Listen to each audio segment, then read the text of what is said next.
Saludos, mi nombre es Luis Carrasco y estamos en la asignatura Administración de Desastres 1.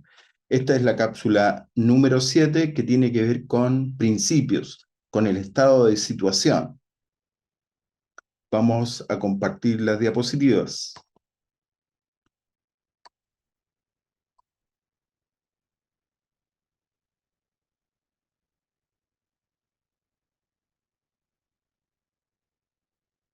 Esta asignatura corresponde al Magíster en Gestión de Riesgo de Desastres y Cambio Climático.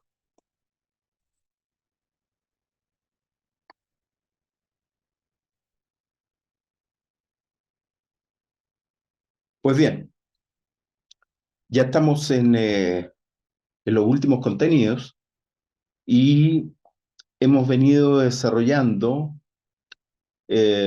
parte a parte, ¿cierto? Segmento por segmento, lo que es precisamente la toma de decisiones. En esta última etapa vamos a aplicar lo que significa la toma de decisiones y una puesta en marcha de una solución y solución del problema.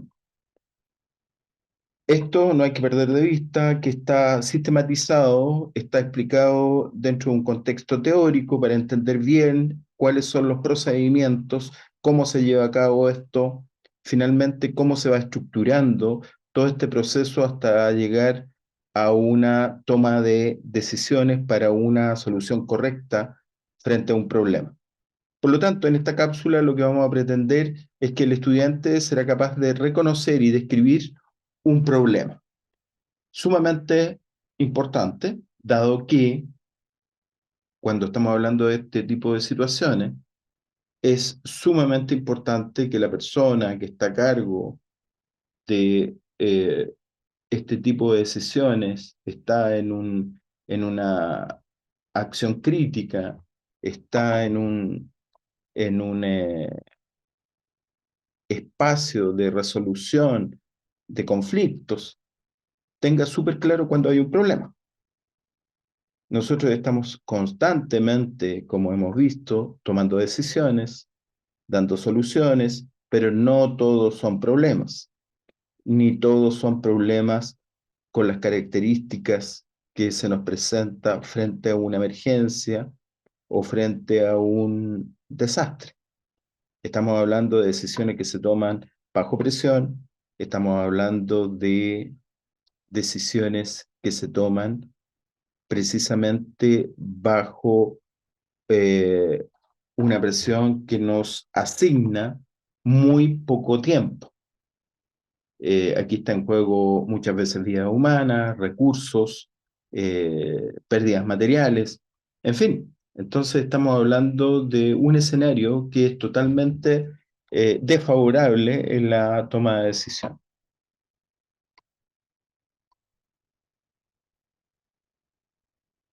Bueno, una de las partes que es sumamente importante explicar es que cuando nosotros estamos frente a un posible problema, realizamos lo que significa la expansión. Y esta consiste en generar ideas, dividir el todo en sus partes, lo que vendría a ser como una suerte de análisis, ¿no? El análisis, de alguna forma, lo que pretende es subdividir el problema y buscar relaciones entre esas partes. Dividir el todo en sus partes, entonces, establecer procesos creativos y analíticos. Creativos, ¿por qué? Porque ya estamos buscando ciertas soluciones, ¿no?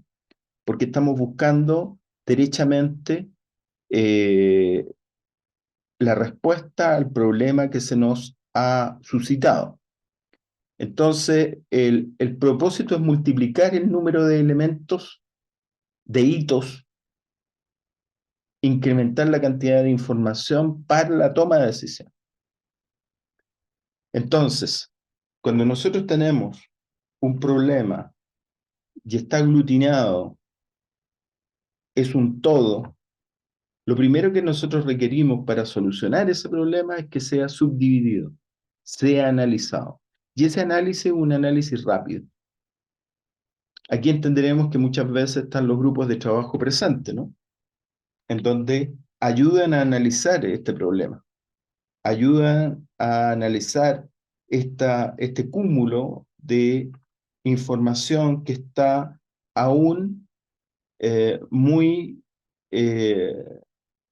saturada, muy apretada, ¿cierto? Porque necesitamos eh, de alguna forma entender cómo se origina este problema, cómo se desarrolla este problema y cuáles son las posibles salidas a este problema. Por lo tanto, lo primero que vamos a hacer es una suerte de expansión, y entiéndase como expansión, un análisis, ¿cierto? Dividir el todo para entender mejor el problema. Después de esa expansión, lo que nosotros vamos a hacer es lo que nosotros llamamos una eh, contracción. Si bien en una expansión, ¿cierto? Aumentamos, en la contracción lo que hacemos es unir, disminuir, si ustedes quieren, las partes. Entonces la contracción consiste en fusionar ideas, integrar las partes de un todo, establecer procesos críticos o sintéticos cuyo propósito es reducir el número de elementos, de hitos, de factores que tenemos que analizar y disminuir la cantidad de información. Muchas veces cuando tenemos un problema y subdividimos esto, la información responde a información sin valor o información secundaria.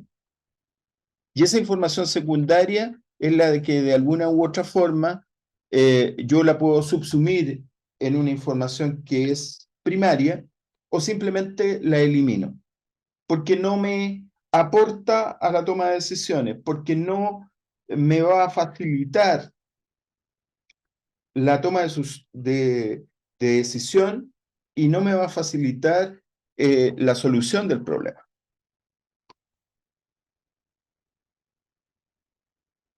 Cuando yo he realizado estos dos procesos, viene lo que se llama la detección de una situación problemática, que no es propiamente el problema, sino que yo ya estoy identificando por dónde va el problema, dónde se está suscitando el problema. Y eso es lo que nosotros llamamos detección de una situación problemática. En este paso, algo nos indica que las cosas no andan bien. Hay algo que nos entrega una información fidedigna en donde establece claramente que lo que está sucediendo no es lo correcto, que tiene algunas fallas, que no es congruente, que tiene un estado de duda, se produce una suerte de un cierto malestar. Quiero con esto resumir lo que puede estar sucediendo en cualquier persona que está analizando eso. Se produce un malestar, un disgusto, hay un desconcierto, hay un punto de inflexión, hay una suerte de la necesidad de una respuesta, de una solución. O sea, si bien no tenemos claro aún el alcance del problema o qué es el problema, ya intuimos que por ahí hay algo que está incorrecto, que no está funcionando bien. Y hay una necesidad de ir buscando, ¿cierto?, un mejor escenario, una mejor solución, una mejor respuesta a lo que está sucediendo. Eh, Ustedes comprenderán que todo lo que yo he estado hablando hasta aquí, ¿cierto? Cuando hemos estado hablando de la expansión, de la contracción y de la detección de una situación problemática, todo esto se hace en breve tiempo. Aquí hemos hecho una suerte de división para entender y explicar, pero esto es una cuestión que se realiza todos los días, o más, o bastantes veces más de lo que pensamos, para una toma de decisión de tipo compleja, ¿no? Cuando tenemos un problema de tipo complejo.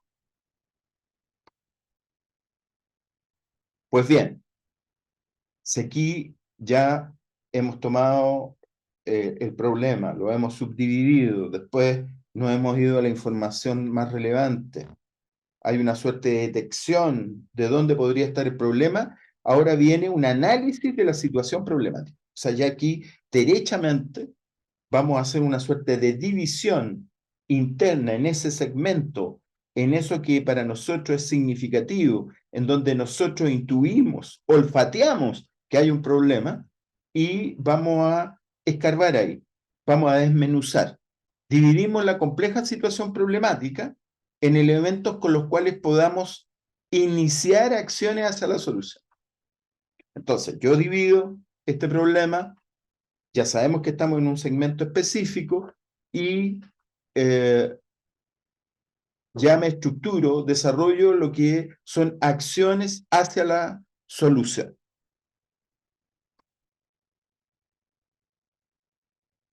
Ahora bien, aquí es muy importante establecer lo que es la descripción de la situación real. A partir del análisis que acabamos de hacer de la situación problemática, por eso hablamos decimos a partir del análisis anterior, integramos una descripción cuyos indicadores resulten ser básicos para la solución. Entonces, aquí hay una serie de indicadores, de elementos que son básicos para solucionar el problema.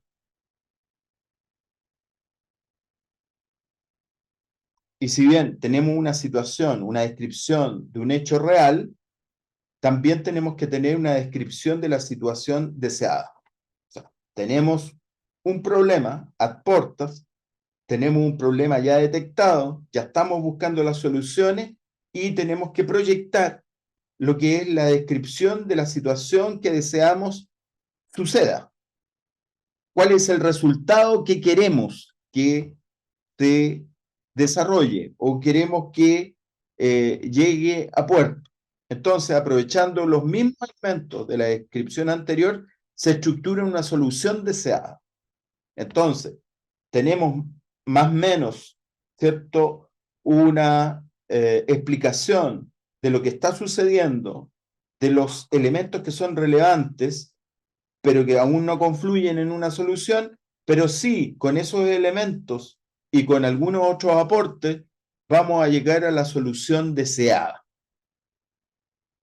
Vuelvo a insistir que todo este proceso se realiza de forma individual o de forma colectiva y se realiza de forma muy rápida, porque estamos hablando de tiempos breves, bajo presión, en situaciones que son catastróficas, que son características de desastre. En algunos momentos estamos hablando de horas, minutos, cuando son sumamente agudos, y muchas veces a lo mejor vamos a estar hablando de 1 o 2 días, dependiendo, ¿cierto?, de los fenómenos o cómo se plantea la amenaza y la vulnerabilidad, pero siempre va a ser poco el tiempo, aun cuando sean 3 días, aun cuando sea una semana. Piensen ustedes que cuando se produce un terremoto, ¿cierto?, o un tsunami en el segmento, en las localidades asiáticas, a lo mejor vamos a tener una cantidad de horas de aviso o de preparación para cuando las olas del tsunami lleguen a Chile, a las costas chilenas. Esto es como una suerte de batea, ¿no? Así como el agua se fue hacia un extremo, después vuelve hacia el otro extremo.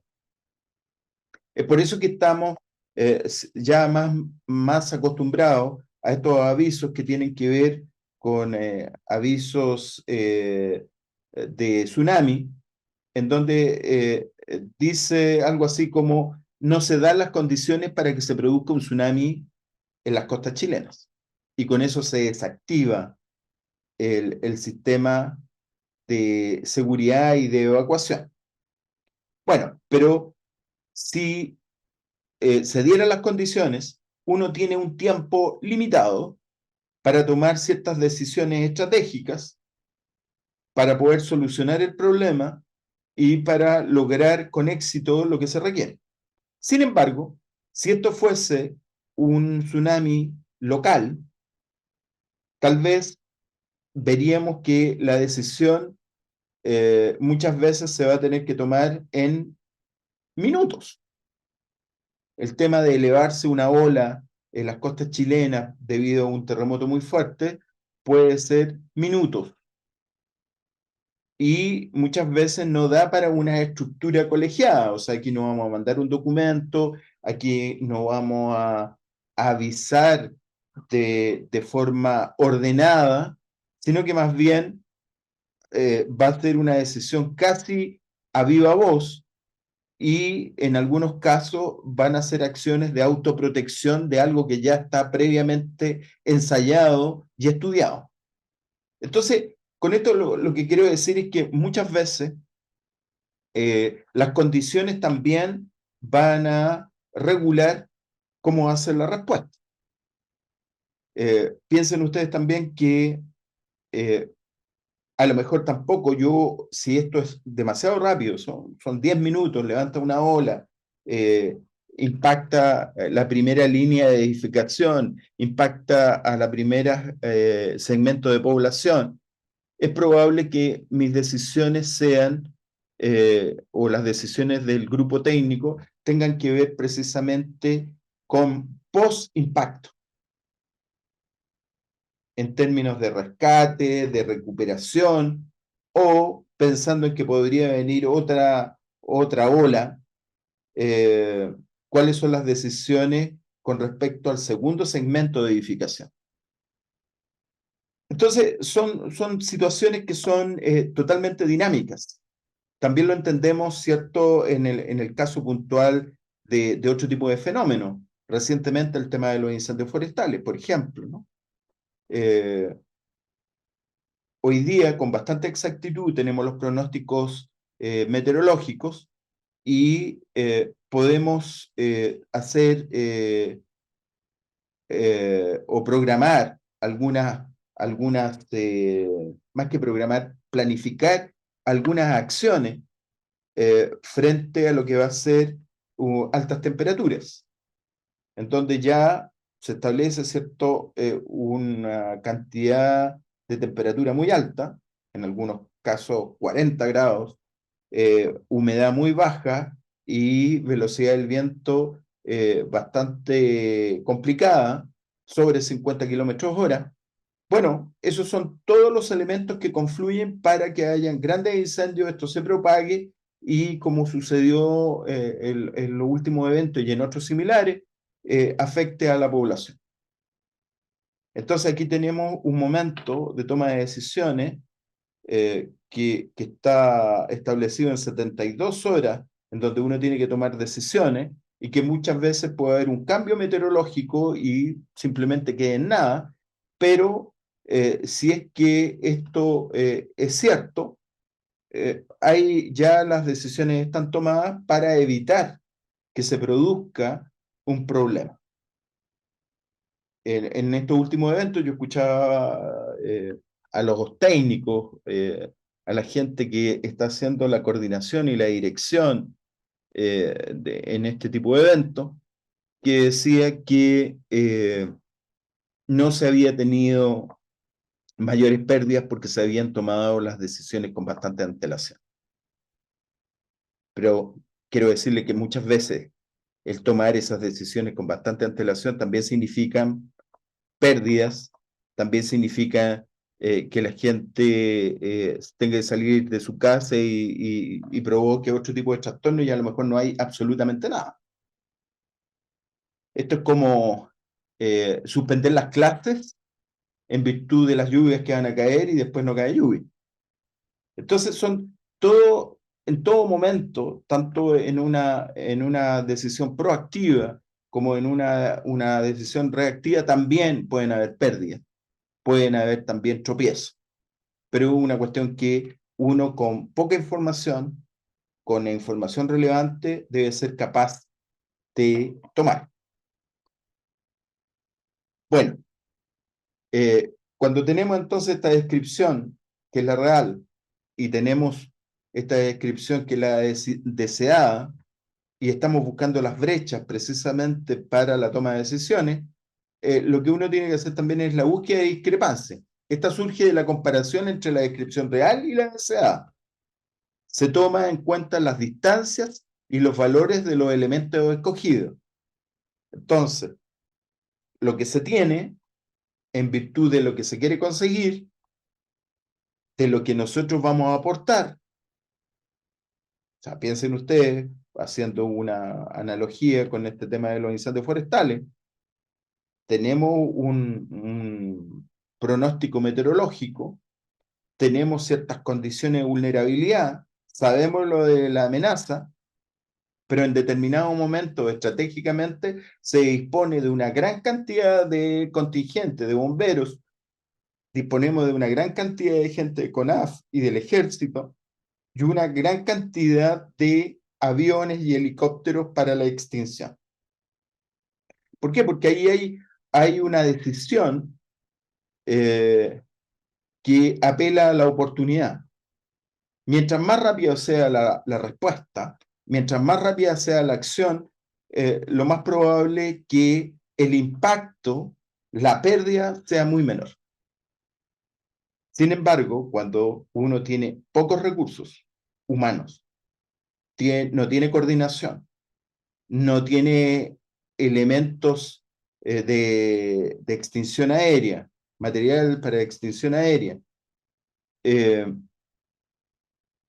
probable que algo que es pequeño, cuando se controle, ya hay demasiadas hectáreas de pérdida y pueden haber impactos irreversibles en pérdidas humanas. Pues bien, entonces tenemos una definición del problema, se efectúa a través de formular una pregunta cuya respuesta nos lleve a la situación real, a la situación deseada. O sea, ya una vez que yo he acotado las brechas, ya sé cuáles son los temas que me van a, los elementos que me van a cortar precisamente las diferencias, yo tengo una definición del problema y cuál podría ser la situación deseada. Paso de lo real a una situación de tipo deseada, que en este caso es la solución. Pues bien, hemos terminado el segmento, la cápsula 7, que tiene que ver con principios, que tiene que ver con el estado de la situación, pero básicamente lo que estamos haciendo es determinar cuándo algo es un problema y cómo yo puedo estructurar rápidamente lo que podría ser una respuesta eficiente y una respuesta efectiva. Nos vemos en la próxima clase, en el segmento número 8.